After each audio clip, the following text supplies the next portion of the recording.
My name is Megan Harrison and I work for Tameside and Glossop Strategic Commission. I provide support for GP practices in the area. I've recently been involved in a piece of work alongside the Covenant team in the council to provide support for military veterans.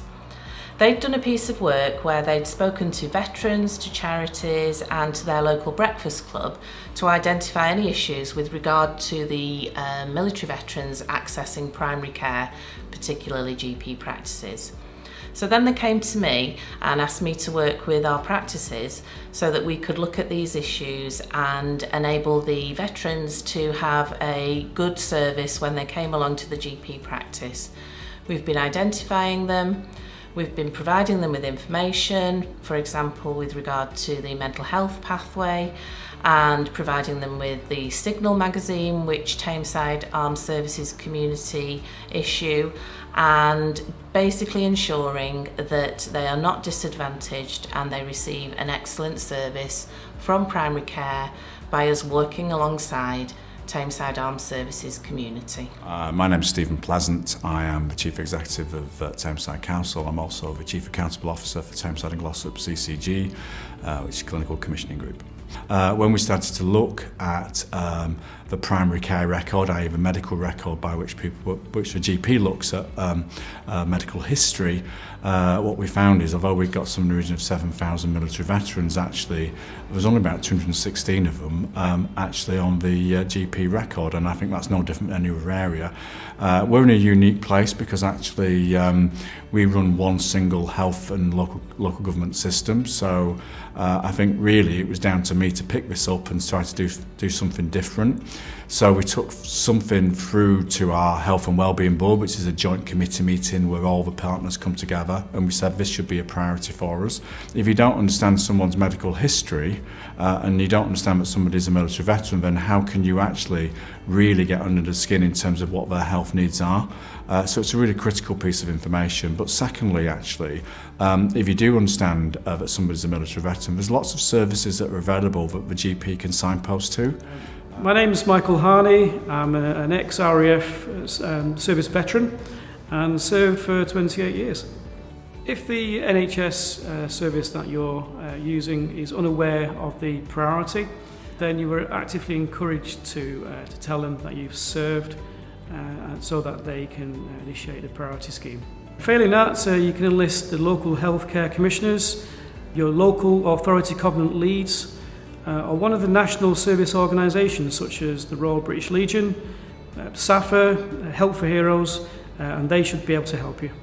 Hi, so my name's Kate Hebden. I'm a GP at Denton Medical Practice, which is within Tameside and Glossop CCG. We were approached a little while ago by the CCG to do some work around recognising military veterans within our practice.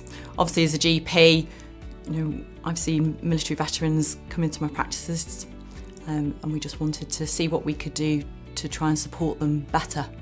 So the main aim of this really is to try and identify them as the first step.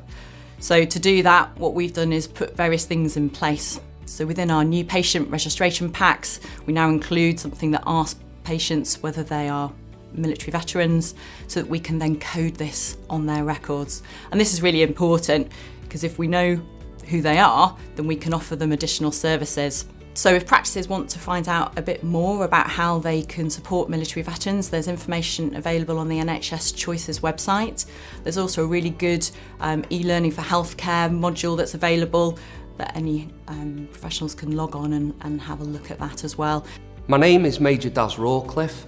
I am the Battery Commander of 216 Battery Royal Artillery based in Bolton. As an ex-regular soldier of 33 years and now serving in the Army Reserves, I appreciate the importance of welfare within the armed forces. It is vitally important that once you leave the forces, you register your service details with your new GP. This will enable the GP to use the correct read code on their recording system. It is also key to inform the GP of any health problems, especially mental health. This also applies to older veterans or forces families members. It is also important for GPs to ask new arrivals if they have served in the armed forces or if they are related to a service person. I have seen at first hand the necessity for ex-service personnel to inform their GPs of their status.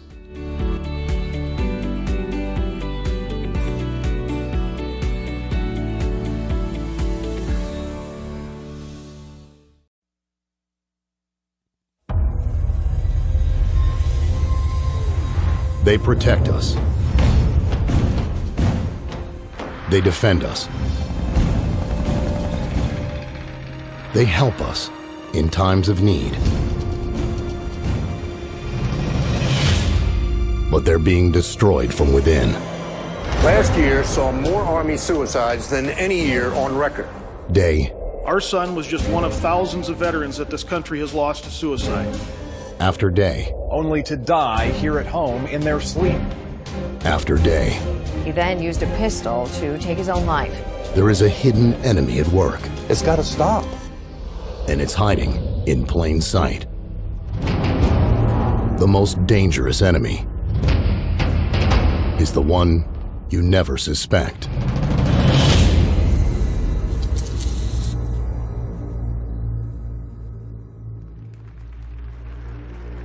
June 18th, 1940.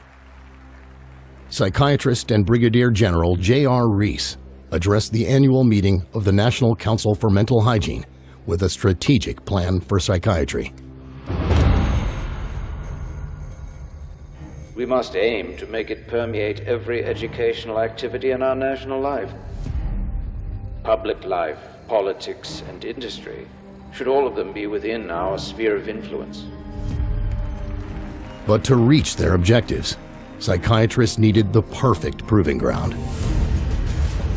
One with an unlimited budget that could keep on growing. It's all about money. Billions of dollars. It's our tax money.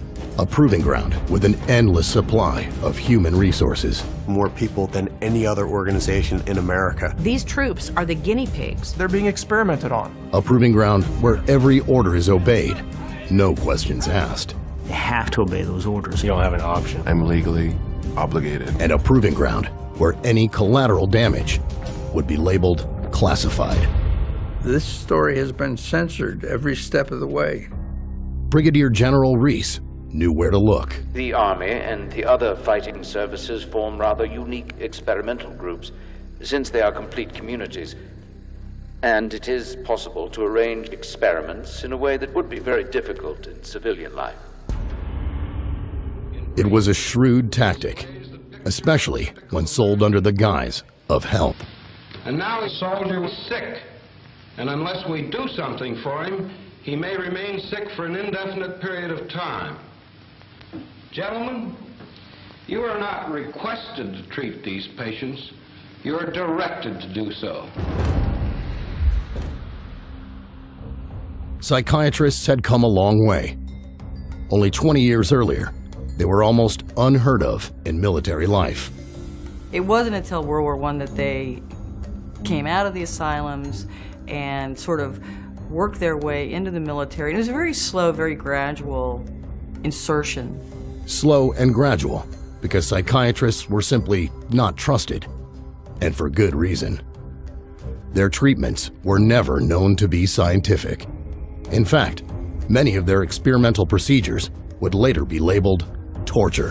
One of the first uses of psychiatric treatment actually goes back to World War I, when it was used on German soldiers who were deserting and trying to leave the front because of the horrors of the trench warfare on the Western Front. This treatment was dubbed Kaufman cure after its inventor, but few would have called it therapeutic. The traumatized soldier was hooked up to an electric current, which was ratcheted up until he couldn't take it any longer. During this, the practitioner laid in hypnotic suggestions. Diese Kaufmann-Therapie wurde von den Psychiatern als Heiltherapie angewandt und eingeführt. Für die Soldaten war das alles andere als Heilung, weil es ja ein Schmerz war, der ihnen zugefügt wurde an den Gliedmaßen. Und so war wohl der wahre Grund, warum die Soldaten dann wieder an die Front gingen, nämlich, dass sie diese Schmerzen nicht mehr aushalten konnten und lieber sich in Kampfeinsatz wagten, als in der Klinik dauernd Schmerzen zu ertragen. But the pain these soldiers suffered didn't prevent psychiatrists from continuing their experimentation into World War II. And just as before, it was not designed to help their patients overcome the trauma of war. Zum einen war man von Seiten der Wehrmedizin im Zweiten Weltkrieg bestrebt, den Patienten noch schneller, als dies im Ersten Weltkrieg gelungen war, wieder an die Front zurückzuschicken. Das war der erste und sozusagen das entscheidende Ziel, das die Kriegspsychiatrie im Zweiten Weltkrieg hatte. All around the world, psychiatrists used the war as an opportunity to try some very risky treatments on soldiers who had very little to say in the matter. They were electroshocking some, putting others into a deep coma, and filling yet more with powerful, mind-altering drugs. As they infiltrated further and further, they became involved in military recruitment, training, discipline, morale. They were even making opinions about the selection of officers. Then Poole. Poole is an odd sort of man. In civilian life, he was very badly adjusted. In the personal sense, that is, he just couldn't mix, couldn't make friends. By 1943, psychiatry had penetrated so deeply into the American military, the Navy's top psychiatrist bragged, "Psychiatry now has a place in every step of the Navy man's career, from his induction to his eventual separation from the service." It is because of the military that psychiatrists, they became important. You know, they're wearing a uniform now, and they've got the epaulets, and, you know, they've got some power because of the military. The military gave them that. The United States Chief Military Psychiatrist, Brigadier General William Menninger, even wrote a manual listing all the mental problems he thought soldiers could have. But there were no blood tests, no x-rays, nothing observed under a microscope, just opinions. Scientific evidence? No, sir. But this only helped psychiatry. After all, Menninger's Army Manual provided a veneer of legitimacy, something they could use to diagnose and treat even more service members. The Army Manual was so widely used, it became the foundation for psychiatry's Bible, the Diagnostic and Statistical Manual of Mental Disorders, the DSM. Because of the influence of people like Menninger, by the middle of World War II, militaries around the world were buying into psychiatrists' claims that they were the mental health experts. And because of that, psychiatrists were free to try out drugs on a lot more soldiers. The drugs of choice are the barbiturates. You will note that in combat exhaustion, massive doses of these drugs are needed in therapy. During the Second World War, both Americans and Germans experimented with stimulants because everybody thought, well, this is great, you know, it helps you focus, it keeps you awake. One such drug was Pervitin, which was given to German soldiers to lower inhibitions and increase aggressiveness. Man kann sagen, dass dieser Feldzug durchaus Pervitin getränkt war, was die Wehrmachtssoldaten betrifft. Die Wehrmachtssoldaten waren für ihre Gegner unfassbar fit, sie waren unfassbar wach, sie hielten sehr, sehr lange durch, sie waren furchtlos, sie waren aggressiv und wirkten vor allem auf die Gegner wie aufgezogen. Et il a fallu à peu près 18 mois pour que les accidents apparaissent en nombre considérable, c'est-à-dire des jeunes soldats qui brutalement se conduisaient comme des bêtes féroces, tiraient sur tout ce qui bougeait, sur les civils et sur leurs propres compatriotes. Et les accidents, les imprudences au pilotage d'avions, au pilotage de chars ont été tels que l'armée allemande a interdit l'utilisation de ces drogues à partir du milieu de l'année 42 ou 43. Et l'armée anglaise a vécu la même expérience. Stimulants were also used by the Japanese. They gave its fighters instant courage, but at a price.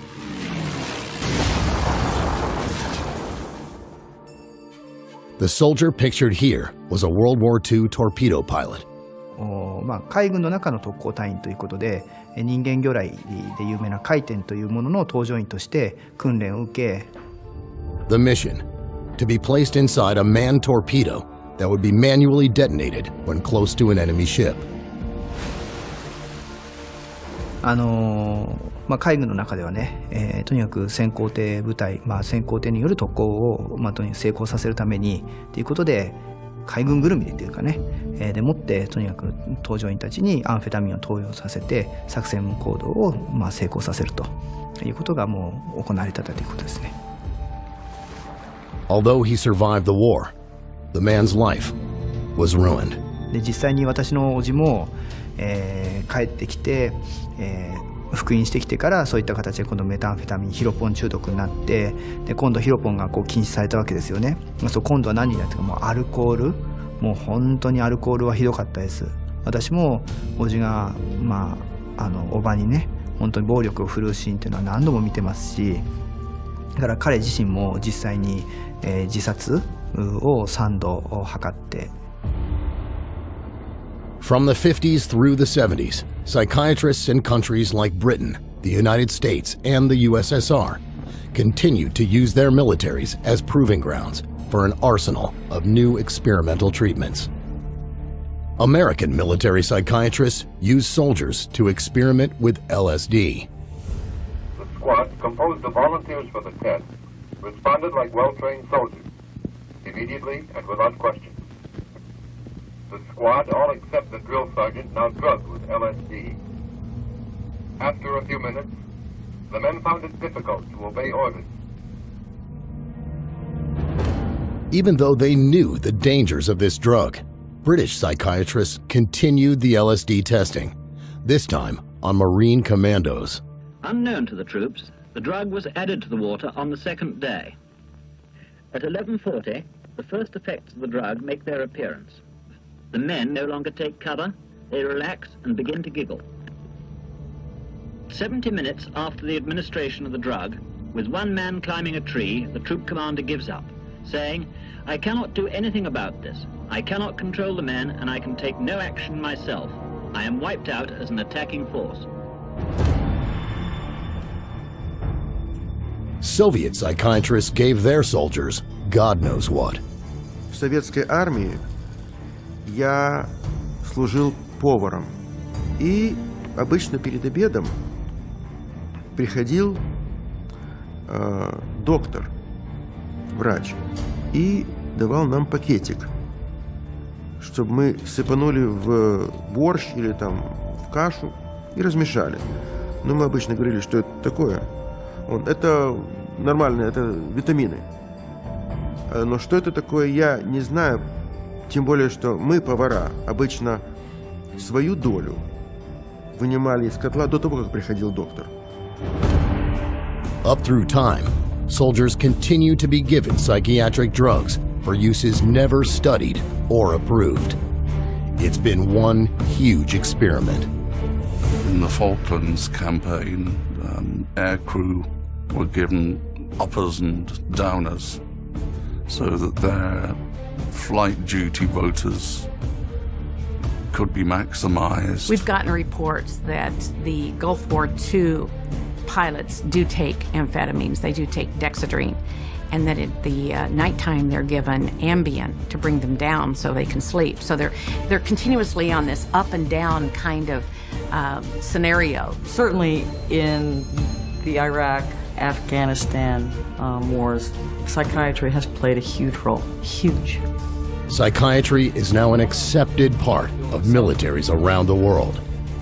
We're told we should trust psychiatrists, that they're the authorities. Only one problem, though. Things haven't gotten better. They've only gotten worse.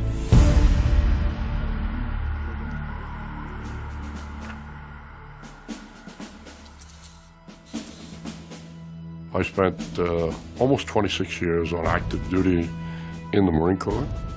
I retired with the grade of Brigadier General. I was an Army captain in the aviation branch. I was a Staff Sergeant E5 in the United States Air Force. I was in the United States Marine Corps from 2007 to 2011. Florida Army National Guard. 31st Engineering Battalion. I was in aviation and military intelligence. Battlefield intelligence analyst. I was a U.S. Navy fighter pilot. Combat medic with an LPN license. So my nomenclature would be a 68 Whiskey Mike 6. I got out as a sergeant, non-commissioned officer, this past March. I didn't see the emergence of psychiatry in the Army up until I suffered my own injury. And then it was like, it was a flood. It was a flood of doctors, and it was a flood of meds. There's just as much stress on today's soldier as in the past. Long hours, grueling missions, extended periods away from loved ones. And when mental and emotional problems strike, there's no doubting their reality. But no matter where soldiers go for help, in today's military, they often end up in the hands of a psychiatrist. You can go to a chaplain, and a chaplain is just somebody that you can talk to.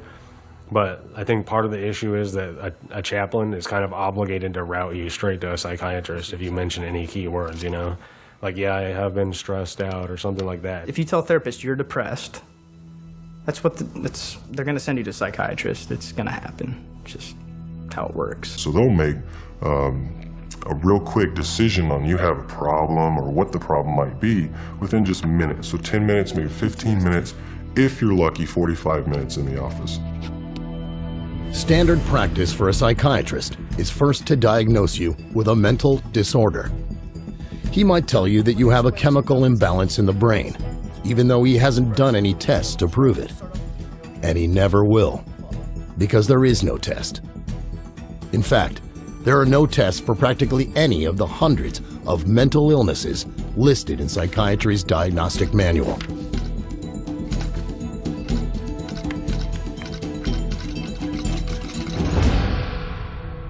Psychiatry, especially, has no objective means of making any diagnosis.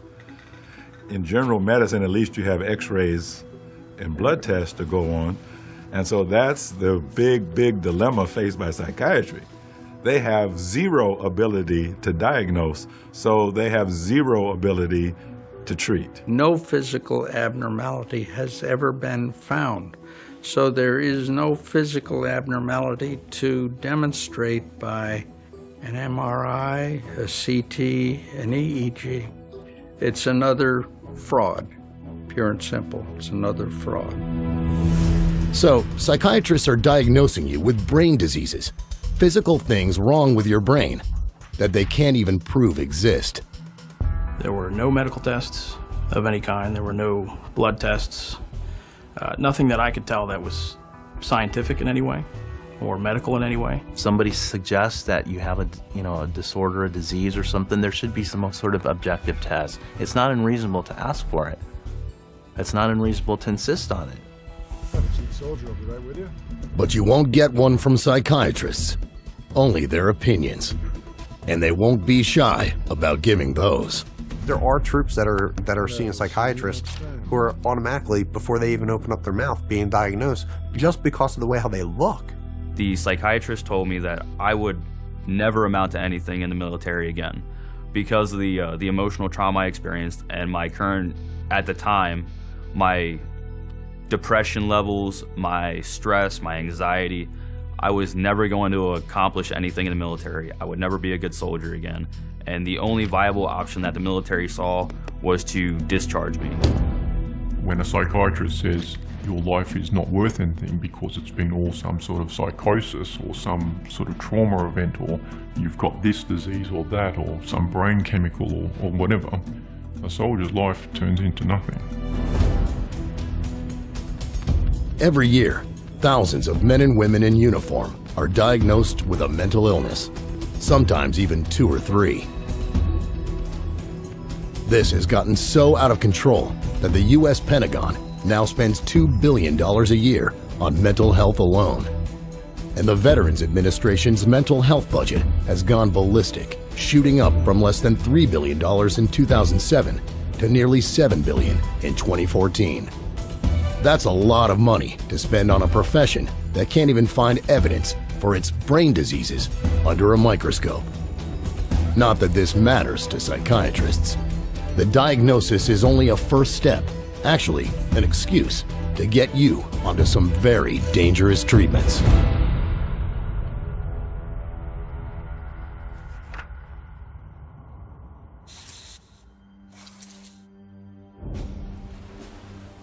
I joined the Navy when I was 17, and I retired, I was medically discharged, I should say, from the SEAL teams. I served my country with America's best in a time of war, and I had the honor of leading them. But I did lose, you know, my swim buddy, which is the guy you go through SEAL training with. And that gave me a survivor's guilt that I can't begin to describe. And, you know, I make it through combat in multiple firefights and nothing. I got blown up by an IED, it broke my neck, you know, and I didn't know it at the time. But I lived with that for like 5 years, make it through all of that. And I come back and they almost kill me with pills. The almost inevitable result of a psychiatric diagnosis is a prescription for a psychiatric drug. There's very little else psychiatrists do, and they've been prescribing a lot.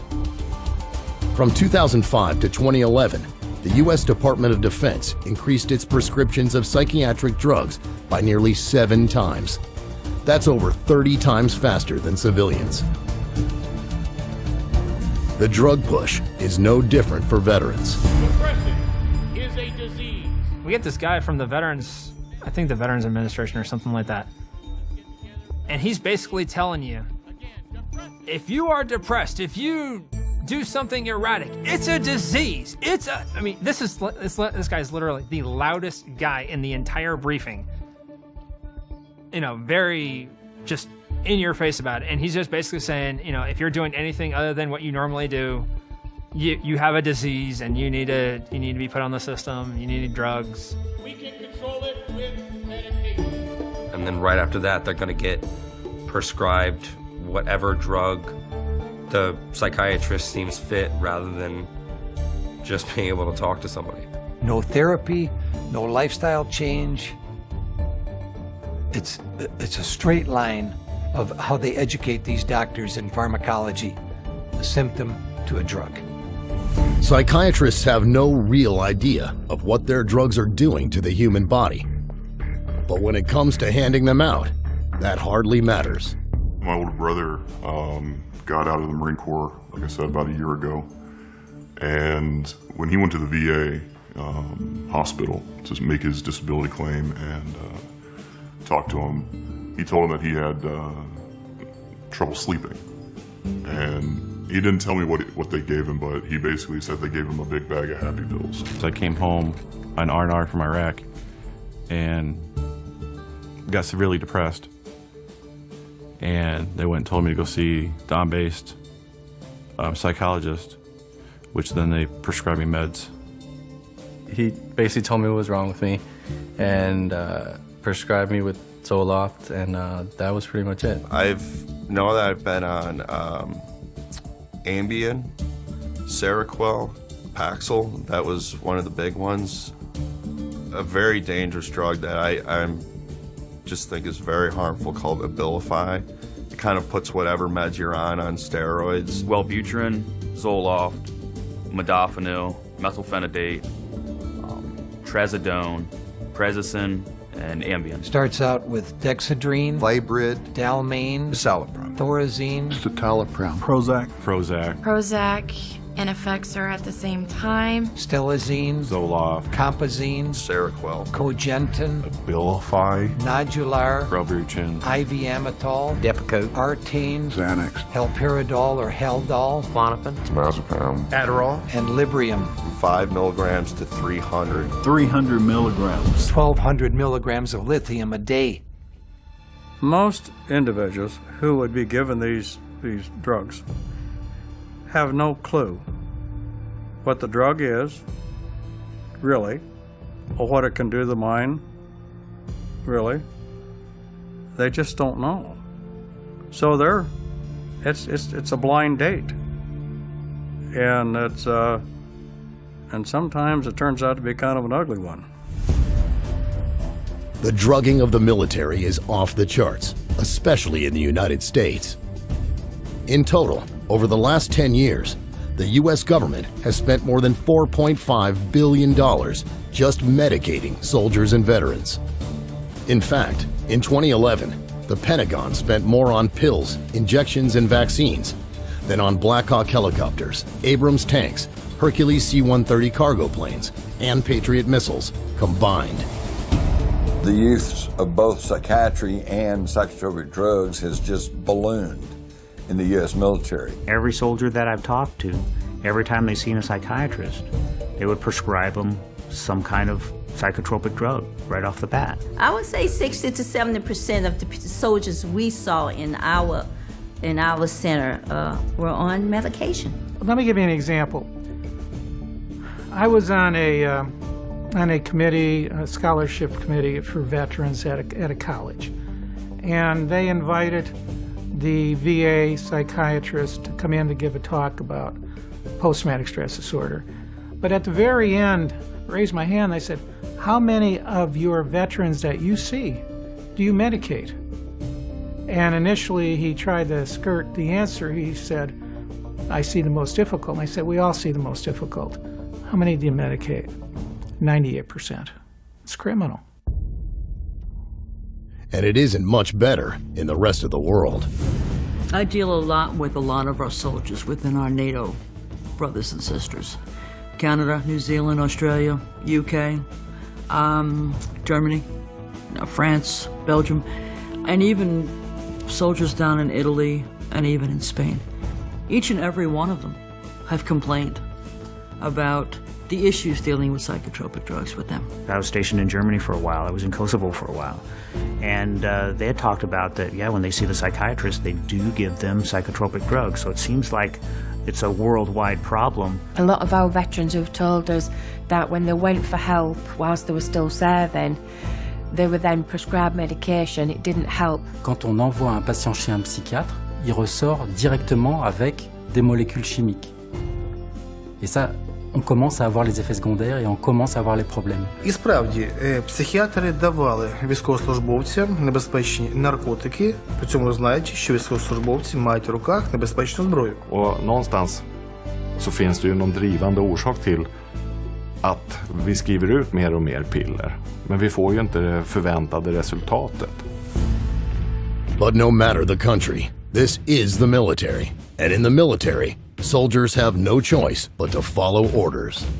When I'm wearing this uniform, if I'm ordered to see a psychiatrist, I have to go to see a psychiatrist. If I'm not in this uniform, I can tell them no. The suggestion to go see the psychiatrist came across as a heavy recommendation. It wasn't a direct order, but it was, this is something you should go do. It's something that needs to be handled. You should go do this. And then there's the pressure put on you to take the drugs. I actually asked my commander that. I said, do I have to take these drugs if is this an order? And they all just stared at me, wouldn't give me a no or a yes, implied that I'm supposed to take this. If I would have refused, I probably would have lost my rank or lost opportunities in the military because I wasn't taking care of the property of the military, which was my body. Most of the troops that I talked with did not want to take the psychiatric drugs, did not want them, did not need them, and rebelled at having to take them. But they were told that if you don't take these drugs, you can't get your compensation and you can't get any more VA treatment if you deny the drug usage. So they did. I have heard that military personnel have been ordered to take these drugs. My response to that is, that's an illegal order, and I had that verified by a judge advocate general right here in Washington, D.C. It's illegal to demand that. If a psychologist tells you that you have to take it or you're going to lose your benefits, you need to report that psychologist to the proper authorities. Officially, 1 in 6 American service members is on at least one psychiatric drug. But here's the thing. According to the Armed Services Committee of the United States Senate, no one knows how many drugs are given to soldiers downrange. There's no paper trail, no prescriptions. They're just handed out. Fact is, the amount of psychiatric drugging in the military is probably much, much higher. Particularly when so many qualify for psychiatry's biggest diagnosis drugging combo of all.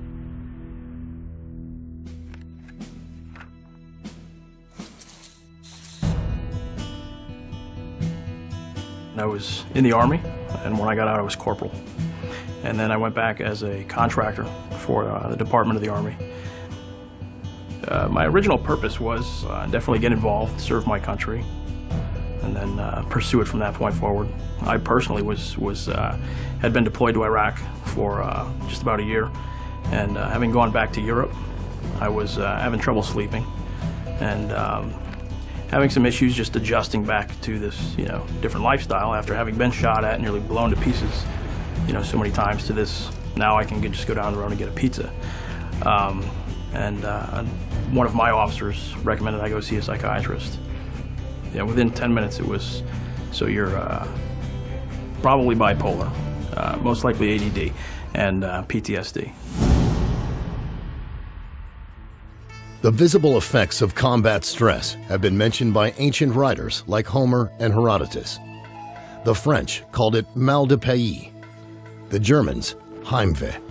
In Spain, it was estar roto. Whatever they've called it, centuries of militaries have acknowledged that sometimes the horrors of war can be too much for soldiers to bear. It used to be considered a nervous reaction, an expected part of combat.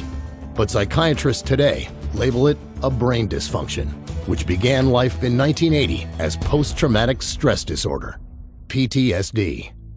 This war isn't any different than any other than guys coming back with shell shock, battle fatigue or combat fatigue, and now they're calling it post-traumatic stress disorder. It's been around forever. And like their other disorders, it wasn't found through scientific testing. It was lobbied for by psychiatrists and voted into psychiatry's Diagnostic and Statistical Manual. Literally voted in. Today, it's military psychiatry's most popular diagnosis, and it's spread rapidly into the civilian world. The goal is to combat post-traumatic stress disorder, or PTSD. Helping veterans with PTSD. Soldiers' post-traumatic stress disorder. I was diagnosed with PTSD. PTSD. How many times do you hear PTSD in the media now? People really don't understand it, I don't think, and we're just trying to assign a label to people, our soldiers and sailors that are coming back from these very horrific events that they're being witness to. People who suffer from post-traumatic stress are reacting to a traumatic event in a normal fashion. What we believe is that the military is treating veterans in particular with post-traumatic stress as though they have a mental illness. We don't believe they have a mental illness. We believe that they're wounded and what they need is healing. In PTSD, psychiatry has created a disease. They speak of it as a disease just as they speak of generalized anxiety disorder and clinical depression as diseases, but none of them are actual diseases. If someone shows up in my practice and they say a psychiatrist or other doctors diagnosed me with post-traumatic stress disorder, I would actually ask the patient, okay, what tests were done to establish that diagnosis? And they'll think about it and they'll realize that nothing was done. They just got the opinion of whoever the practitioner was. Certainly there is stress that goes along with combat. When you put a soldier into an environment where he's not getting sleep, he's being shot at, friends around him are getting hurt or dying, that's going to cause some bad side effects. Sure, those phenomena exist, but that doesn't then equate to, well, let's drug him. There's nothing fake about the horrors of combat stress. but for psychiatry to invent a medical-sounding brain dysfunction to convince you to accept their supposed treatment, and then they continue to expand its definition wider and wider. What qualifies for PTSD has recently been downgraded, but they have directives that come out that say, well, now we're going to suggest that everybody who's, been in a war zone could possibly, maybe, and so with that,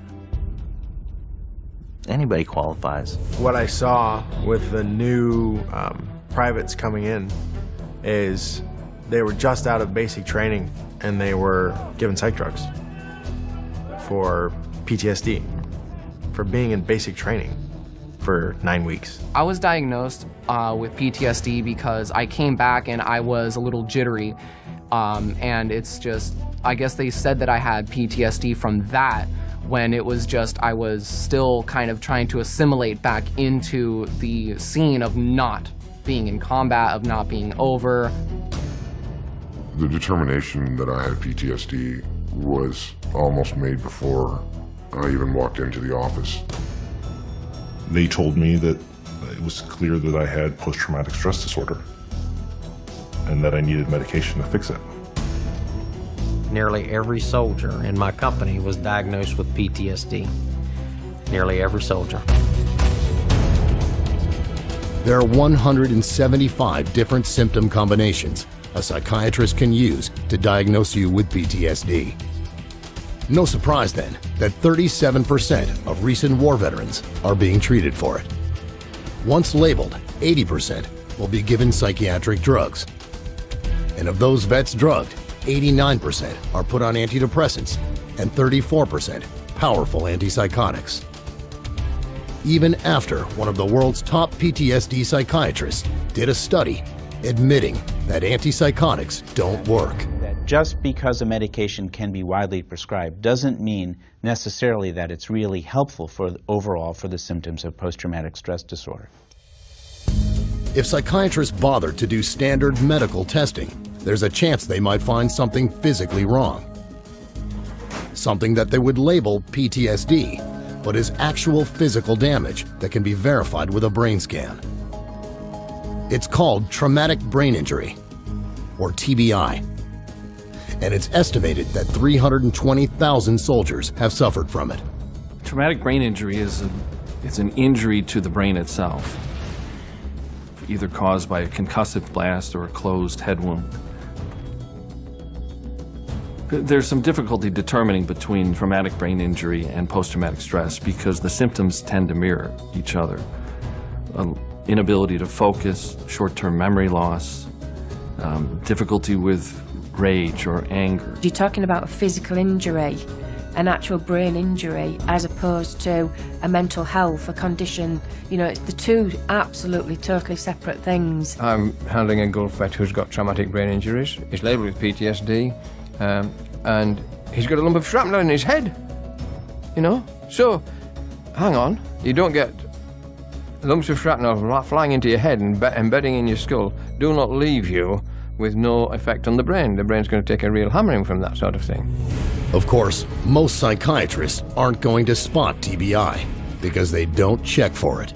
Instead, while the real problem escalates, they'll mask it all with medication, which can make things far, far worse.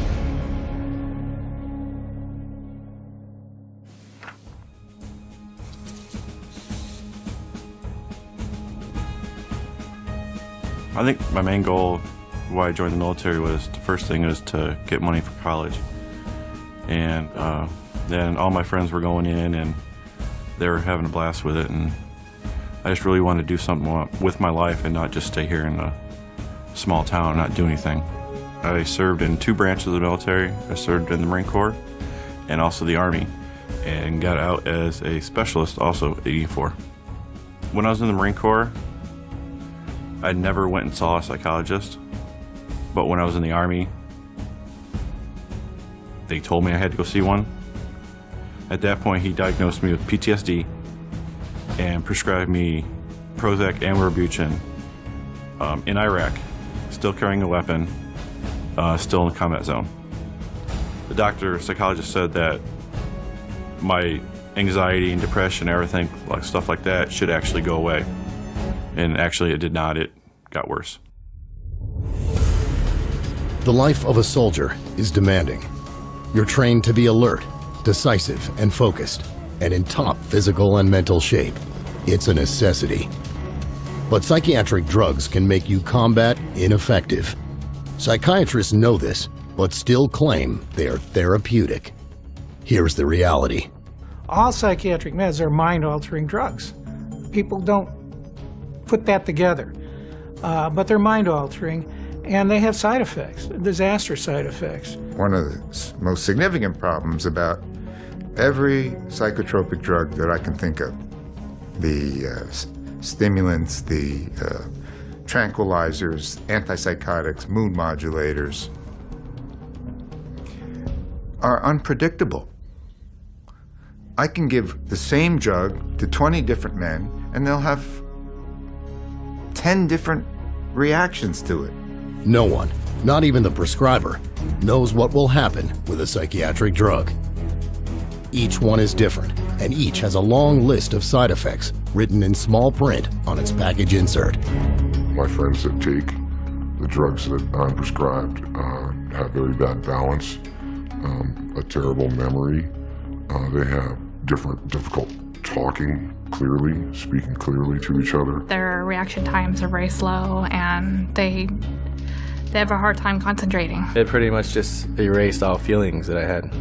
So I was just there. A lack of motivation, really. I just stopped caring. I was constantly demotivated, very worn down all the time. I was constantly sleepy, like not tired, just sleepy. I could stop doing something and instantly fall asleep. 1 minute you can be on patrol, next minute you'd be asleep.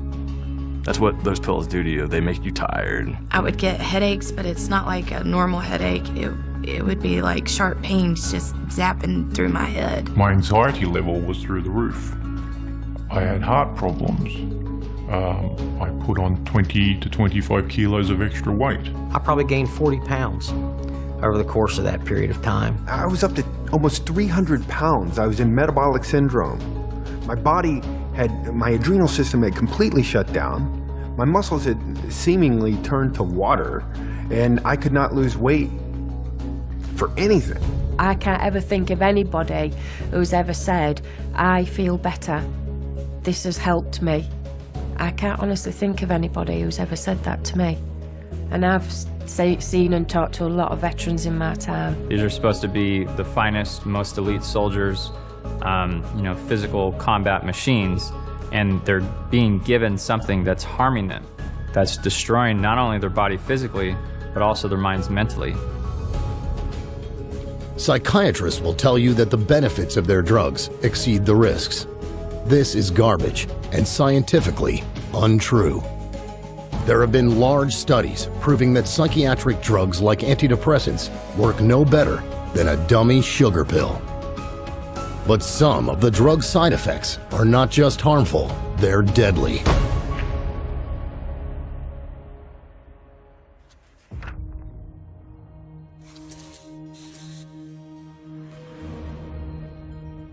On top of all the terrible side effects you can experience with psychiatric drugs is the strangest fact of all.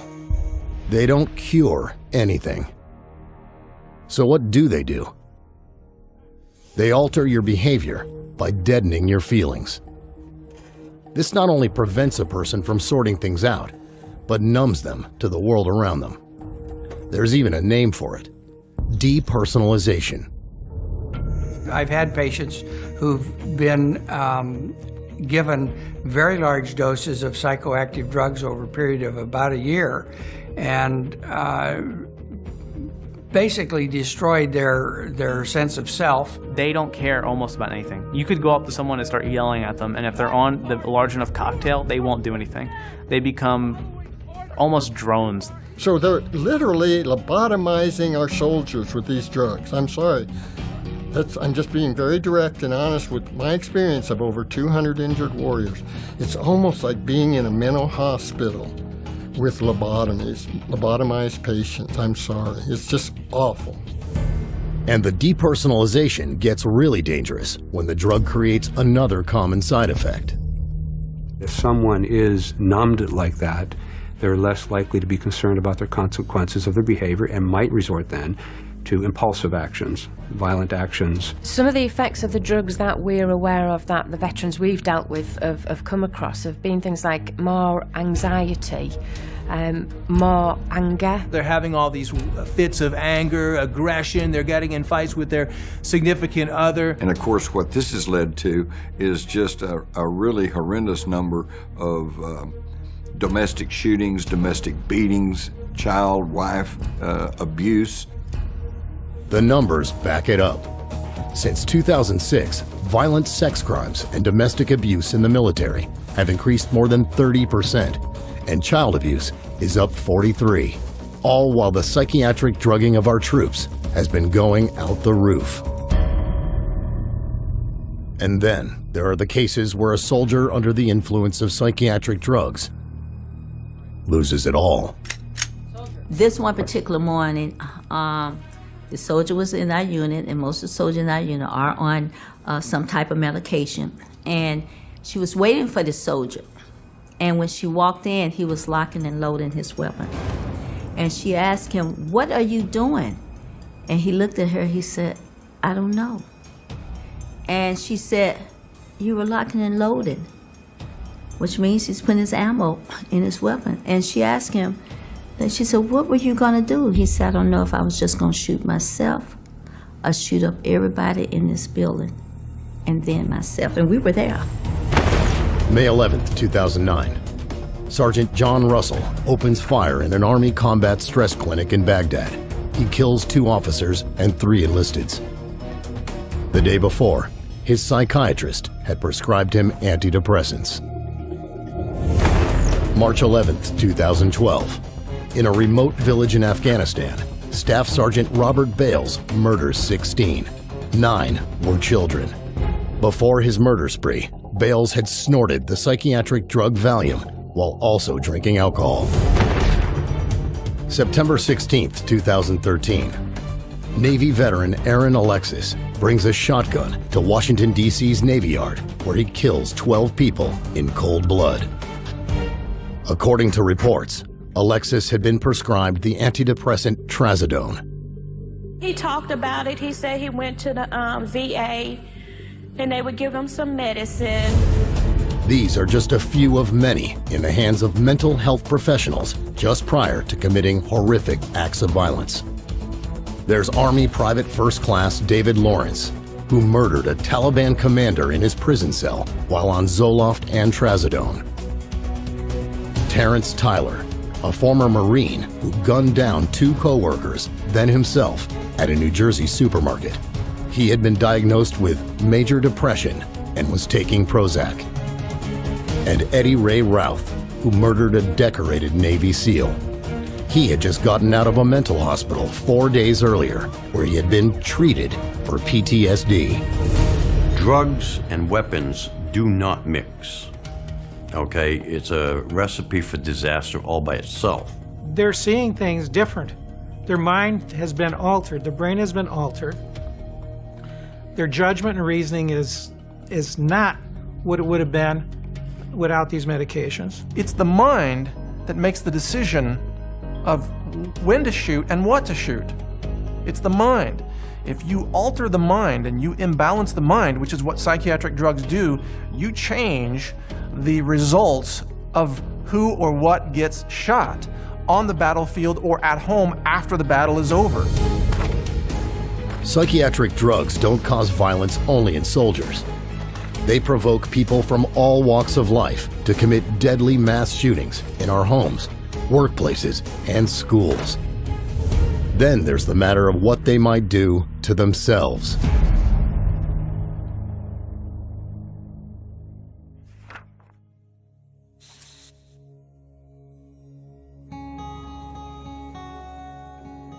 Ever since I was a little kid, I always loved the military. I loved the Army, and I think I always knew that I wanted to, join. I just said, I wanted to go and experience it, and just to serve my country, And then I went to the recruiter station. You know, I said, I want to jump out of airplanes and ride motorcycles. And right then they said, we got a job for you, you know.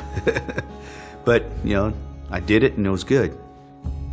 It was right after combat. So, you know, I started getting these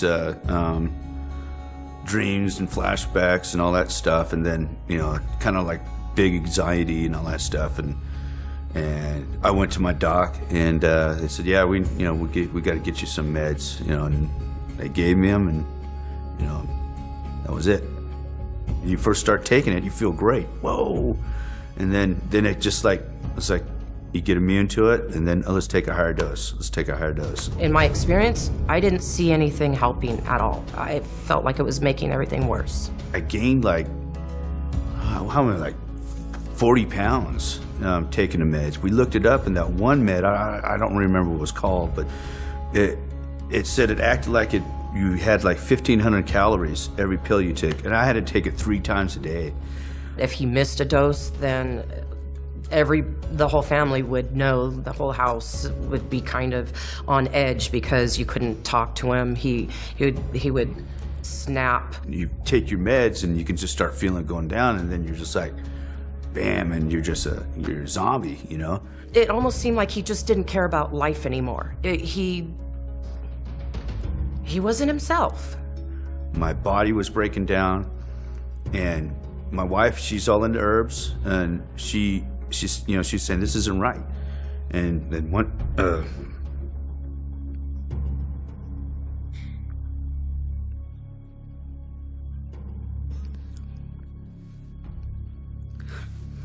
yeah, I was all fucking drunk, and you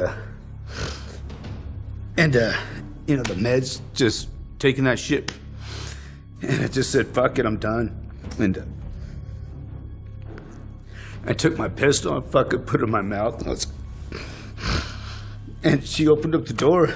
I fucking took him, and I was like, fuck it. I said, we gotta fucking do something, you know? And this shit just didn't work, you know? And I had to literally grab the weapon away from him because it probably would have happened. So I said, fuck it, I'm stopping. You know, I'm stopping taking all this shit, it's killing me. You know, it's gonna kill me, it's gonna kill my wife, you know?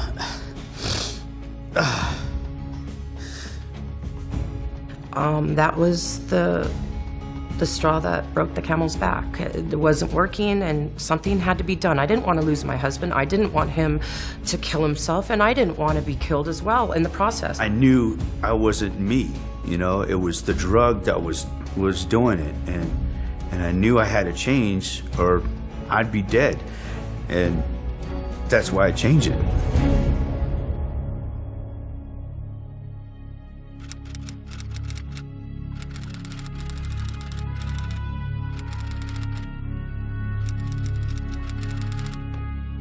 There is a huge problem with suicides in the military. Since 2002, the rate in the U.S. ranks has almost doubled.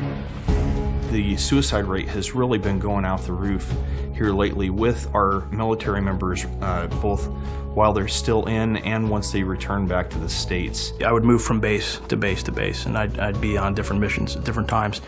And one minute I'm on a base and I'm having lunch, and I'm being asked, hey, did you hear about those 3 guys, those 3 soldiers who committed suicide? It was a black eye on Fort Bliss. Soldiers were dying left and right. Preventable deaths, we're talking suicides, we're talking about these soldiers getting in their cars going, or motorcycles going 150 miles an hour and, you know, hitting a median, family violence. It really spiraled out of control. With all this happening, psychiatrists continue to hand out psychiatric drugs in volume, drugs well known to increase violence and suicidal thinking. My psychiatrist at the time had issued me a recommended gabapentin, and I took one, and I think within 30 minutes I had thoughts of suicide. They started me on a really low dose to build it in my system, but even the low dose, I was still feeling side effects of suicide, depression, anxiety. I did notice that there was a lot of times that I thought, you know, that it would just be better to be dead than to keep living like that. And I look back on it now and I do realize that it was the meds. Yes, there can be reasons for suicide in today's military that don't involve psychiatric drugs. But it would be stupid to ignore the drug's influence. Just ask the troops with boots on the ground. I was military police, actively working as a police officer on the military installation. And in 1 week, I went to about 8 or 9 suicide attempts where the person either overdosed or, you know, said that he was gonna kill himself, something like that. And 1 for 1, every single person was on psychiatric drugs. Because of my role as a criminal investigator, I didn't witness the soldiers while they were taking psychiatric drugs. All I got to see was after the suicide or after the death, and then the reports come out. We'd get called pretty often to investigate. We would have an autopsy performed and would include a toxicological exam, which would determine any drugs in the system, and usually there was some type of drug. A lot of them were taking some sort of medication for depression or anxiety. There were a lot of suicides happening in the military, overseas in theater and back in the States. From 2009 to 2012, more U.S. soldiers died by suicide than from traffic accidents, heart disease, cancer, and homicide. The U.S. Secretary of Defense called it an epidemic. So, yeah, it's a problem. Some have claimed that this is because of the stresses of war, but 85% of military suicides never even saw combat, and 52% never deployed. Meanwhile, the competence of military psychiatrists is never even questioned, and it's resulting in suicide attempts such as this one. My son joined the Army. He wanted to make a career and become something. He was still sweet and more normal when he came back from Iraq, even though he had, you know, nervousness in crowds and PTSD. He was not different in personality as far as, you know, to that degree like what we saw later on the drugs. And so when Michael said, hey, I'm having anxiety issues, I said, you need to go tell them. Well, and that's what really began his journey. That was the worst step, in my opinion, that we could have ever done. You know, it started off with 1 drug and went to 2. With each successive symptom that he got a new drug. And we noticed that he started to go down in personality. It wasn't our son anymore. It was, you know, anger, slurred speech. It was surreal because the person I was talking to wasn't even my son. He was unsure of himself. He didn't have any will to do anything. At one point, he had stopped brushing his teeth, drinking water, eating, because he didn't care. He didn't even know that he was that way. And I researched and discovered that our soldiers were being medicated and that they were committing suicide from it. So I printed all my research out and I handed it to my husband. And I said to my husband, tell me what you think of all this research. And he came back to me and said, if my calculations are correct, there's a pattern here that matches our son's behavior. And if my calculations are correct, he's just about ready to commit suicide. I was in the dollar store and he called me and said, I don't want to upset you, but I want you to know Michael's okay, but he tried to kill himself. And he put 2 IVs in his arms and he bled out in the bathtub and he was drawing in his blood on the walls. He didn't even know he was committing suicide. So his cognizance, his reason, was already usurped by these pills. You know, they take away who you are. And he wasn't the same. We had the hospital check him and they found at least 9 drugs in his system. And they're just the ones they tested for. They were giving my son drugs that had black box warnings. Said, if you're under 25 and you're taking this pill, your risk of suicide is going up 50%. Risk of suicide. But they were still giving the pills. What he went through was so horrific it's hard for him to talk about, but he allows us to speak because he wants to save his comrades. He wants to save others who are going through the same thing, who are being drugged with lethal cocktails. Me speaking as Michael, knowing the things that he has said to others, he would say, stay away from the pills. It's a dead end. Psychiatrists claim their drugs save lives, but they rarely discuss the serious risk of suicide. Why don't they? Because those black box warnings for 18 to 24-year-olds, that's the age range of nearly half of all deployed American soldiers. And yet, the use of psychiatric drugs in the U.S. military has soared 76% since 2001. That includes antidepressants that psychiatrists hand out to soldiers to prevent suicide. There's no evidence that drugging stops suicide. The reason I'm saying this is because it is alleged that if somebody is suicidal, you should medicate them. Except there's no evidence that medicating somebody who's suicidal is going to prevent suicide. There's substantial evidence that many drugs actually promote suicide. And last year, within the DoD, there were 349 suicides among military personnel. That's almost one a day, literally one a day. That's more suicides than were killed in combat. And the military is very concerned. In fact, in 2009, Fort Campbell, Kentucky was actually closed down by the base commander for a time because they were having just an inordinate number of suicides. Suicides on Fort Campbell have to stop now. The last I heard, the VA was getting close to 450 calls a day to their suicide hotline, which they set up years ago to handle the amount of veterans that have suicidal thoughts on a daily basis. 450 calls a day. It's a problem that has echoed through the halls of government. One of the biggest concerns I have about the military is the inordinate number of suicides that have taken place among active duty and those who've left the military. 3 years ago, I got Congress to hold hearings to examine the relationship between suicide and increased use of medications, and there was a direct parallel. The amount of suicides were increasing proportionate to the amount of medications being introduced. So, do antidepressants cause suicide? Of course they do. So, don't blame the soldiers. Don't blame the military as a whole.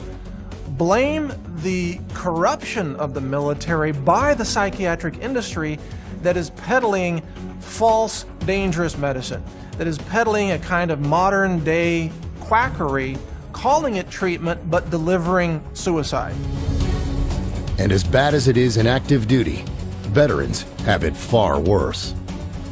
They're killing themselves at a rate of 22 a day, one every 65 minutes. But do psychiatrists ever consider stopping the drugging? No. Instead, it's an all-out assault.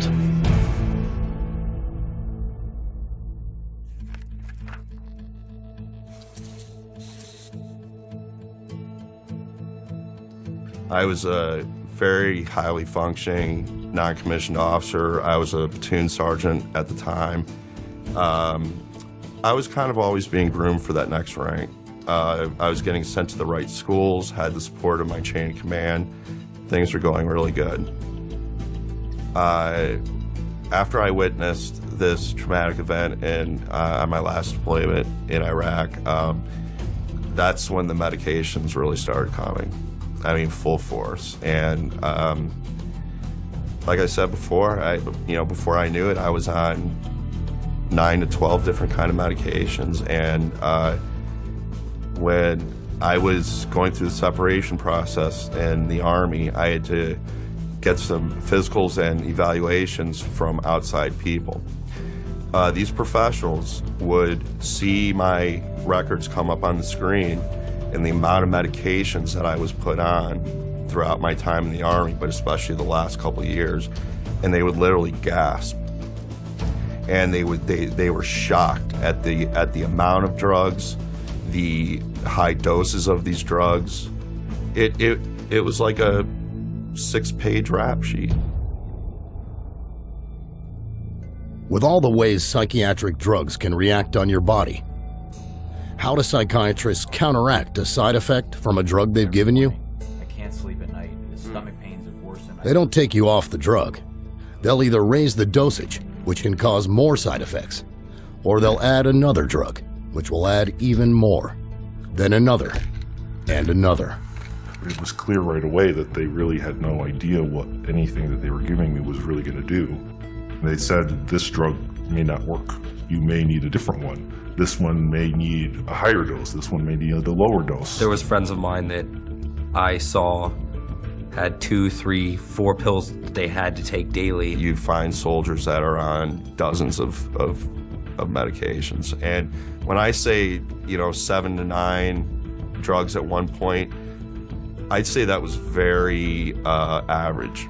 I've heard as high as 14. I know of some troops, personally, who were given up to 20 different drugs. It's kind of depressing if you look at the number of medications that I've been on.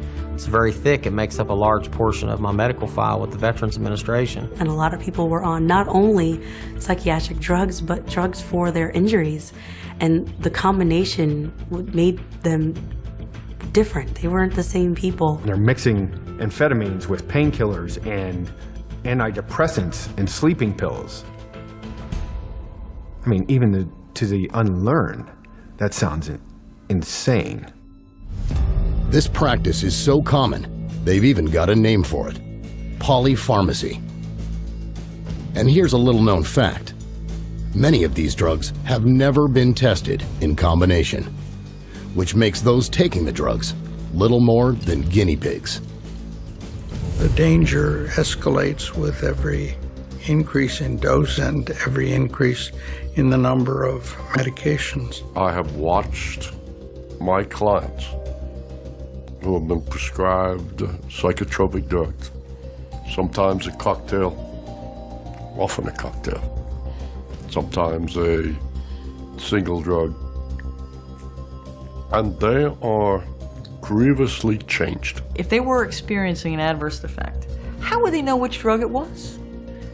Was it the antipsychotic? Who knows? Was it the antidepressant? Was it a combination? These guys don't know. All they know is they're supposed to take these because their doctor said they'll be better. And in fact, they only got worse. And the problem is that there's no attention to the detail of what happens to these troops that are placed on them. There's no follow-up. They're simply placed on them, given a great big huge supply of them, and they're sent out to fight. In fact, some American soldiers are routinely given up to 180 days worth of psychiatric drugs when they go to the front. No supervision, no restrictions, just take them when they want. And what happens to it when they go into combat? Are they sharing with their friends? Sure they are. That's why I've been told by social workers, corpsmen, medics, that 90% of the troops in combat have at one time or other taken some type of psychiatric medication.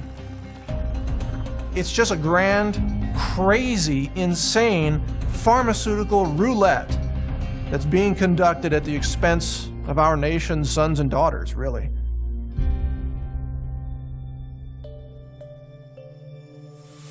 My husband never did drugs, nothing, never did anything. And I dated him 5 years before I married him. And he never did anything like that. And then when he was in Afghanistan, the psychiatrist over there started giving him the medications for depression and, of course, the pain that he was in because he had been hit. And the first time he got hit, they just started drugging him up. And the second time he was hit is when they sent him home to me. And 2 weeks after him being home, the violence was so incredible. I told him that we needed counseling or we just needed to get a divorce because I couldn't live in the abuse that I had just gone through because my husband never treated me that way. Needless to say, at that point, I didn't realize that these drugs were affecting him. At one point in time, my husband was on 21 drugs, 21 at one time. I mean, and it was craziness. This is not, I don't even know who this person is that I lived with. I've tried to get him help right from the beginning with the drugs, and they're refusing him any help. They just keep continuing to give him the drugs, and he's not getting any treatment. His physical needs are not being met, and he's continuing to deteriorate on a daily basis.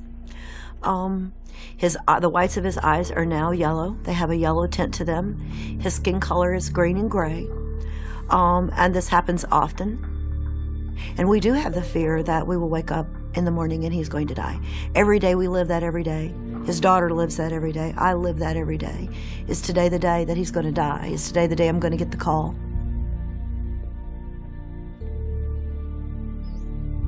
They need to give me my husband's life back, is what they need to do. They need to take him off the drugs so that he can think. He can't think. He doesn't know.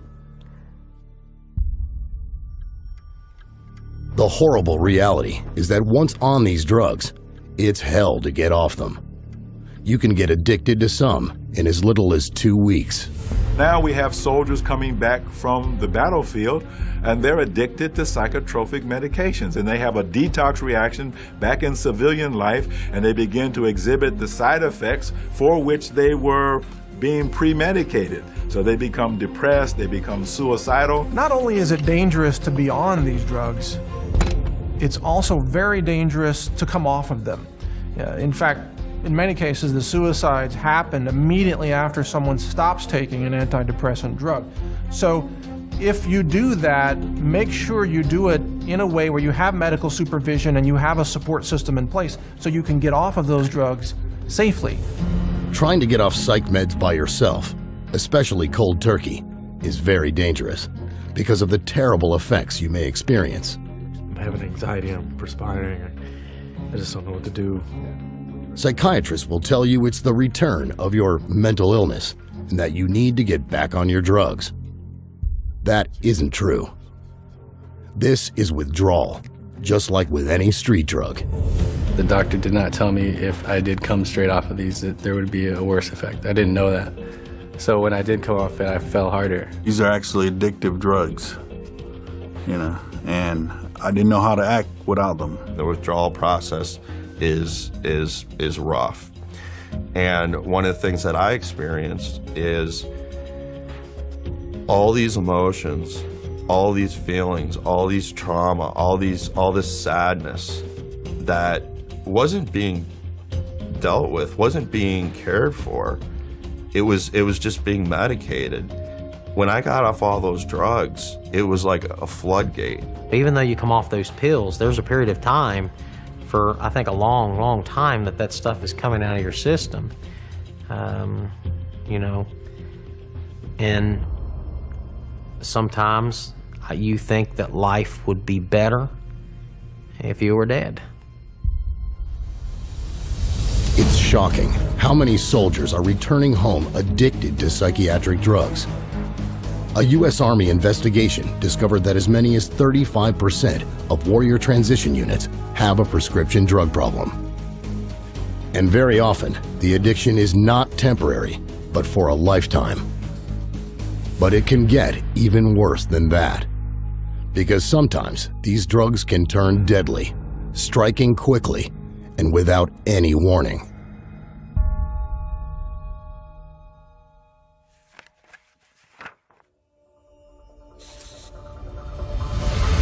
Gunnery Sergeant Chris Bacchus survived the assault on Baghdad, a deployment to Afghanistan, and a second tour in Iraq. What specifically killed your brother? He died because he mixed narcotic drugs. Whenever he had an issue with them, they would increase either the dosage or the potency of the individual pill. A bomb couldn't kill this Marine, but a bottle did. Chris Bacchus had 2 antidepressants, 2 opiates, and the anti-anxiety drug Ativan in his system. A total of 27 different prescriptions were found at the scene, most of them recently prescribed. The autopsy said it was the drug interaction that killed him, something any doctor worth his salt could have predicted. The case of Chris Bacchus would turn out to be no different from hundreds of others. Only 450 miles away, Stan and Shirley White celebrated the safe return of their son, 23-year-old Marine Corporal Andrew White, from the combat zone. Little did they know what would happen when he went for help to a local veterans hospital, only to be diagnosed and then drugged. Andrew's behavior really started to deteriorate. We saw more and more withdrawal. We saw anger issues. At one point, he slept for 2 or 3 days at a time. The psychiatrist, their solution to his deteriorating condition was to increase his medications or to change the medications. On February 12, 2008, Corporal White died in his sleep. Didn't even move, just died. The coroner's report said it was an intoxication of these drugs. Did not mention, but his heart stopped beating. Andrew being 23, being very healthy, not having any major issues, you shouldn't die in bed. He was one of 4 veterans, only in their 20s, who were found dead in bed in West Virginia within just months of each other. It took a dogged investigation by a neurologist from San Diego to find out why. I tried to understand how they could have died, what the mode, the mechanism of death could have been. And these dead in an undisturbed bed were cardiac. Suddenly the heart stops for some reason. Tracking down every lead, he discovered that each had been diagnosed with PTSD, and all of them were taking the same potent cocktail of psychiatric drugs. Came across literature on the antipsychotics, and they said that the antipsychotics have a particular danger. They can stop the heart suddenly. And here these veterans, all 3, were on a combination of drugs which can cause or lead to sudden cardiac death. Might this not be the tip of an iceberg? Might there be others? And to make a long story short, that list grew to 250, 300, and today it is 351 probable cardiac deaths. The risk of sudden cardiac death makes those drugs truly unfit for human consumption, and yet they're being used like jelly beans in the military. Yeah, we're watching me here, Devil Dog. Another of those cardiac deaths was 21-year-old Corporal Chad Oligschlager. Are you kidding that? It's machine gun fire. We don't know where it's coming from. But no worries. We have our sandbag structures. Carry on. Chad was hilarious. You know, super smart. Super smart. He was a lot of fun. You know, he played sports, all of that, like any normal kid was, outdoors all the time. He was willing to make friends and talk to everybody. So that's kind of, what caught my eye in the beginning as well. So he was just fun to be around. This Native American has no comment. Well, he told me the reason why he wanted to join the military was that if he went, then maybe his children wouldn't have to go. He really felt like it was his duty as a citizen to participate. When he came back, we realized he was different. He had asked his commander that, he wanted to seek counseling. He needed some help because he was having problems dealing with what he had done over there and what he saw on that first tour. All right, the reason I'm down here and not up there is because As soon as the IED went off, we were talking about a possible trigger man. We don't know where they are because we never know where they are. Just all kind of saw like, okay, they're gonna give you some medication, you're gonna, you know, see a psychiatrist for a little bit, talk it out, things will get better. We were so naive. When he was on the drugs, he seemed like he was just doped up all the time. He was disoriented. It literally turned him into a walking zombie. I mean, after he would take that, and you know, and he was real adamant about making sure he took his medication on time. It just felt like the medication made him forget what he was doing, made him forget some things that had happened in the past. We'd be talking about stories and he wouldn't believe what I was telling him. And he'd take Seroquel and then 10 minutes later be going back to his pill bottle and say, well, I gotta take my medication. And I was like, you just took it. He wasn't in control, I felt like, in the end. He just really didn't know what he was doing. He wasn't going to work when he was supposed to. He said he would just sleep in his room. We're gonna pause for a second due to malfunctions and technical difficulties. I got the knock on the door at 11 o'clock at night. But when I heard the knock on the door, I knew what it was. They had found Chad. And my thought was, okay, great, where is he? Where's his little shit? You know, I hadn't heard from him. And he said that he was at the barracks. I said, okay, is something wrong? Can I go see him? And he said that they found him in his room, that he was dead on the floor. They didn't know how long he'd been there, that he was already gone, and I couldn't see him. I couldn't even get on base. All I could think of was that he was alone in that room by himself, that he was supposed to be safe. It was harder for us because we always expected, if he's in the military, he's in the Marines, we kind of expected that if he were to die, he was going to die when he was out on deployment. You know, he was going to die, you know, killed in action, something. We didn't expect him to come home and die. I had a doctor at Texas A&M University read the autopsy and then said that the levels of the meds in there were not excessive. They were in line with what was prescribed. Nothing was out of range of dosage, but they looked at it and they said, how come he's taking, 7 of them? It's a lot. And the doctor looked right at me and said, they killed him.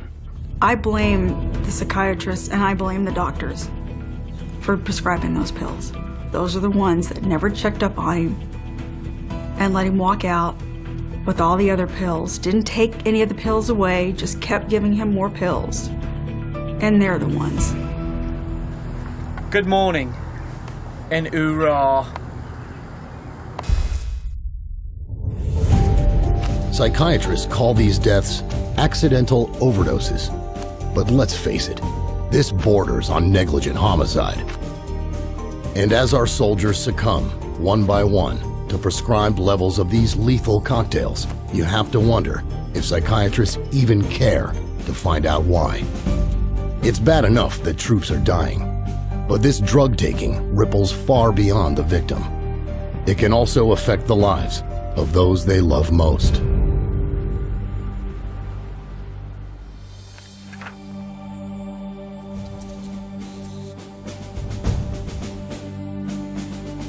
I was with the 101st Airborne Division. I was assigned to them doing gun truck and convoy security, Operation Iraqi Freedom. Came out as a captain. I've got a total of 26 months in combat. When I came out, returned home from Operation Iraqi Freedom, anyone that marked that they had seen combat or had seen someone killed or had participated in combat operations directly, it was mandatory that you went to mental health. I myself was prescribed Prozac, Depakote, and at one time Zoloft. One night, and I'll never forget this as long as I live. One night I had laid down and I'd taken my pills, and I took a shot of Jack Daniels. At that time I had my children staying with me, so I didn't get drunk or anything like that, didn't drink overly heavy, and for some reason I decided to sleep on the couch this time. And I can remember opening my eyes and not being able to move my arms and my legs, and literally feeling like I was choking to death. And my son, who was 13 at the time, he came in. Obviously I was making some noises, and he shook me so hard that I fell off of the couch. And that kind of woke me up. But literally I felt like I was dying. And I can't help to think, if my son wasn't there to wake me up, would I have been a statistic? Maybe. Active duty or veteran, a soldier on drugs can negatively affect the rest of his family. What we're seeing is that now this label of being broken and disordered is not only being utilized with our troops, but it's now also extended with their families. You hear stories about these young children that are living with a deployed mommy or a daddy who just can't handle the deployments. So what happens is these troops that were deployed come home, whether or not they saw combat doesn't matter. They're still being forced to take a subjective questionnaire, psychiatric questionnaire, and based off of the results are getting told to do these drugs. And when they take the drugs, they become somebody that's different than what that child remembered them to be. Now that child has to deal with coping in a way that is very different than what they had to deal with when the parent was initially home. That child can't handle it. So what happens? Mom and dad says the child needs to go see somebody for help. The child goes seeks help. The child gets the same drugs that mommy and daddy's on. Instead of dealing with the problem the right way, it's a lot easier to give a kid a pill, which ultimately destroys that young mind and ultimately erases somebody from society when that child commits suicide.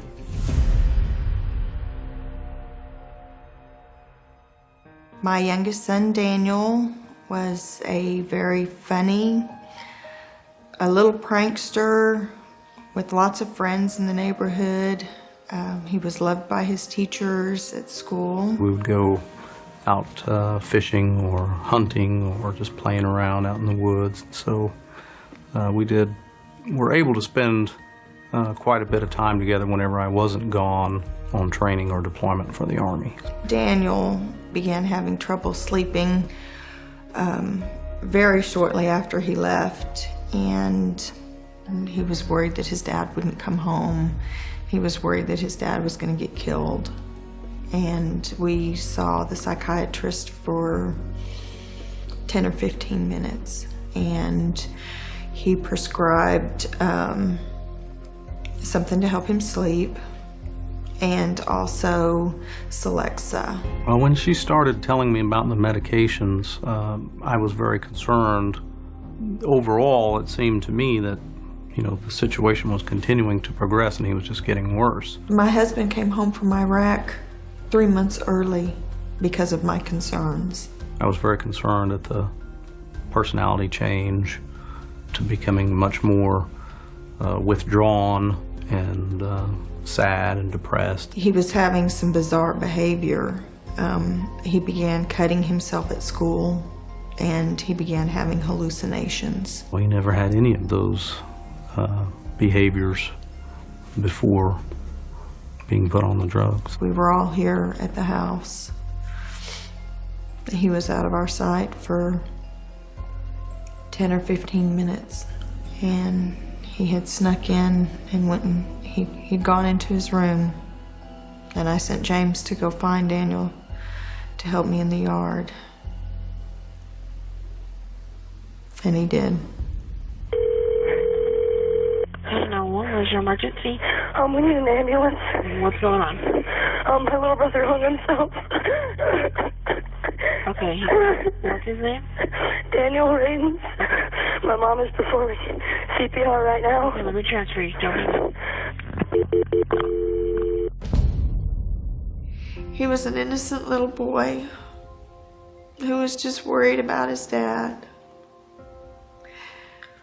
who prayed every night that his dad would be safe, and that his dad would come home, and that angels would protect him.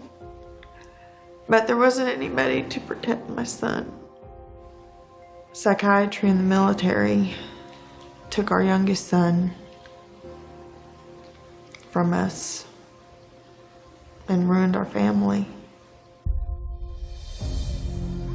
Children are a huge target for psychiatrists. 1.9 million of them have a parent in the military, and 1 million have had a parent deploy.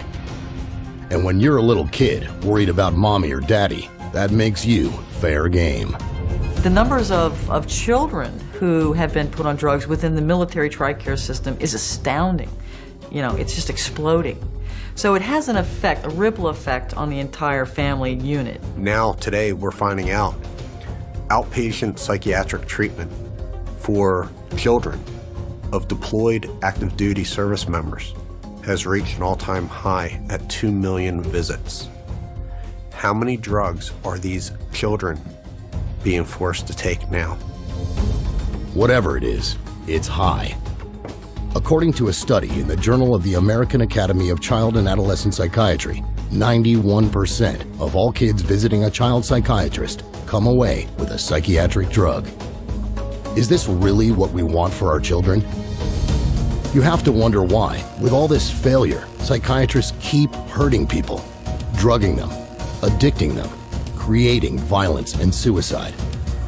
It is for the most disgraceful of reasons.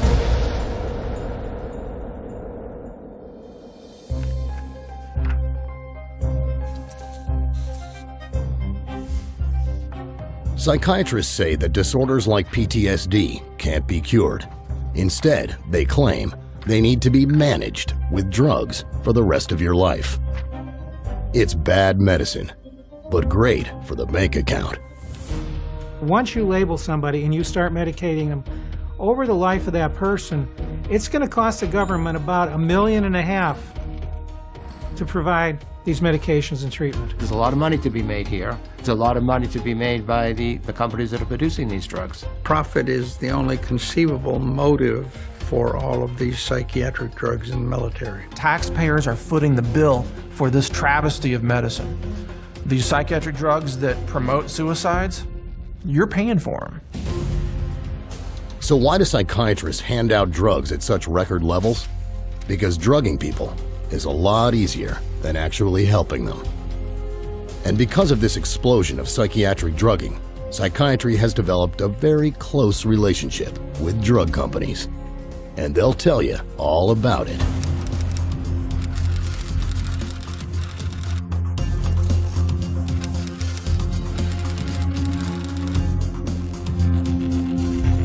Unfortunately, almost everywhere you look, you'll find financial conflicts of interest.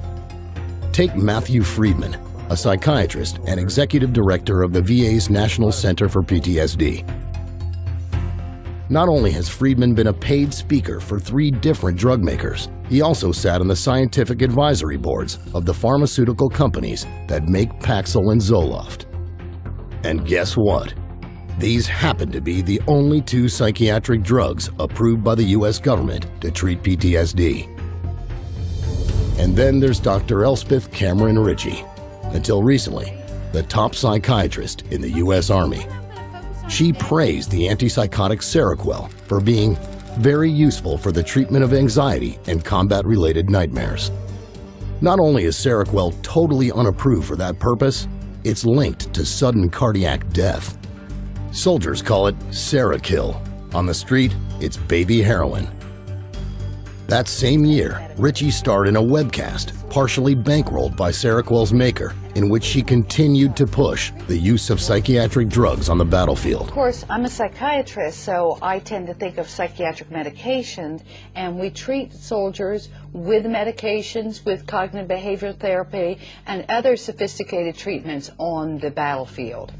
Finally, there's psychiatrist and former Brigadier General Stephen Xenakis.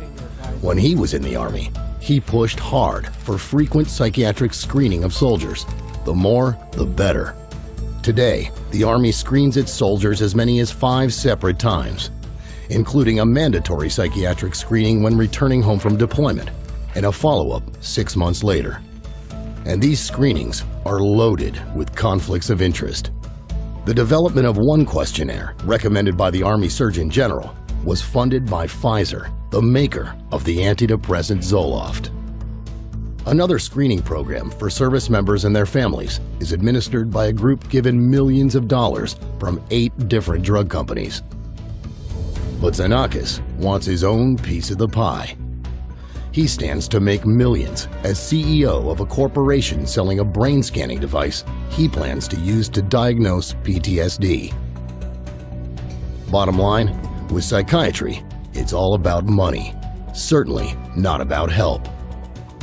And yet, without reforming this broken and ineffective system, the United States Department of Veterans Affairs recently hired 1,600 more mental health workers just to handle the problems the profession itself worsened. If all we're doing when we get more mental health professionals is more of the same thing, but then it's a fool's errand. And for the soldier who joined out of duty and served with honor, it all boils down to one word: betrayal. One of the things I have the benefit of really is getting thousands of emails a week, whether it's from veterans or other people suffering from pharmaceutical damage. It's specifically veterans these days. We see an increase. We see people calling out and saying they feel betrayed. They are very proud to serve, fight for their countries, protect, the people back home, their loved ones. And I think all they ask for is to come home and be treated fairly, given answers and looked after. And they're not looked after. They're told, it's all in your head, it's mental, take the tablets, it'll cure, go away, and that's it. And I think that is betrayal. For a word to use for those people is an understatement. It's the deepest betrayal of a human being to kill them while claiming you're treating them, to call it medicine and deliver death. And it's all so needless, because there is hope, and it doesn't involve psychiatric treatment.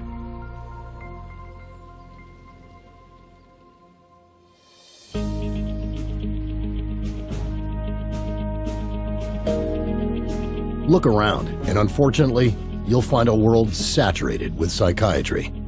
But there are safe, effective, and workable solutions, and they can be found. The main word for soldiers, and not only soldiers, but anybody suffering from any type of so-called mental illness, is that there's hope. That there's hope out there, there's solutions out there, things are available for you to get your life back, to not have suicidal thoughts, to not end your life, and it does not include psychiatric drugs. There is a way to solve this. It's to get rid of the drugs and start treating soldiers like human beings, not lab rats. That's the solution. The vets who get over their war wounds do it on their own, do it with friends, do it with colleagues, do it in support groups.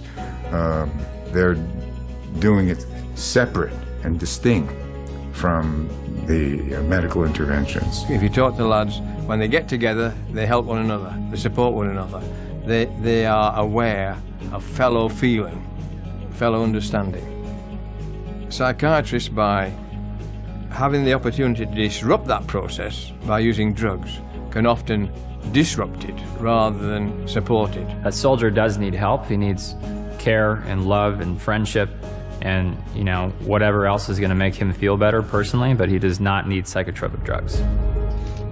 True medical care can begin with a full, searching, physical examination by a competent medical doctor to check for any underlying injury or illness that may be causing emotional distress.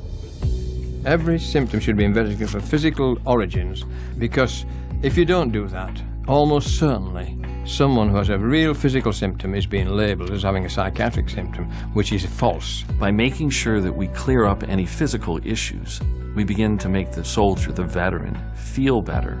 Once they begin to feel better, they feel better physically, they feel better emotionally, and they're able to deal with some of the issues relative to the traumas or the stress that they were under while in combat. If you're on psychiatric drugs and want to get off, make sure it's under the supervision of a competent medical practitioner. Getting off the drugs is one of the best things that I've done.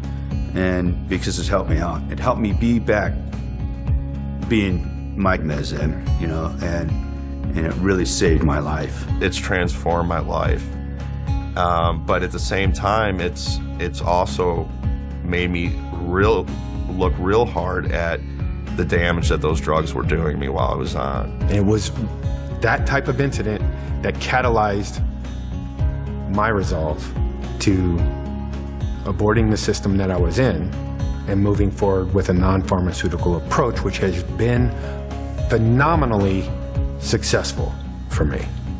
I'm not the same person. But there are still many soldiers right now very much at risk for being ordered onto psychiatric drugs. That's why it's vitally important to know your rights. There is an obligation for the service to take care of our sons and daughters that are sacrificing themselves and giving an oath to defend the Constitution with their life. I mean, that's a big deal. The command may say you have to go to see a psychiatrist because we believe you to be unstable. So does he have to show up for the appointment? The answer is yes. However, once you go into that therapist's office, you are not required to participate in that treatment. So on occasion, I have people that call me and ask me, you know, can I refuse this or can I refuse that? And I say, absolutely. Underlying this right to refuse is one of the most important rights of all: informed consent. Informed consent means you have the right to be informed in advance of all risks and benefits of the proposed psychiatric treatment, any alternative treatments, and the option of no treatment at all. Do active duty and military have a right to informed consent? Absolutely. But these soldiers, sailors, Marines are not informed as to all of the consequences of these medications, because if you were truly informed as to the consequences of taking these drugs, would you really take them? You know, and the answer is most likely no. Informed consent is just one of many rights you have under the Military Code of the United States. Numerous other countries also offer informed consent rights, but it is up to you to demand it. Get involved and tell others about these rights. Many courageous survivors of military psychiatry and their families are speaking out right now, and they could use your help. I don't want another family to experience what we've experienced. Unfortunately, that's happening. This is an outrage. What's going on here? Are these young people just guinea pigs? Apparently so. My daughter was a guinea pig, and she's gone. One of Tony's last things, you know, he always told me, just keep speaking up, Mom. Even if you only help one person, just keep speaking up. My goal is not just to tell Anthony's story, but I feel it's a story that's not unique.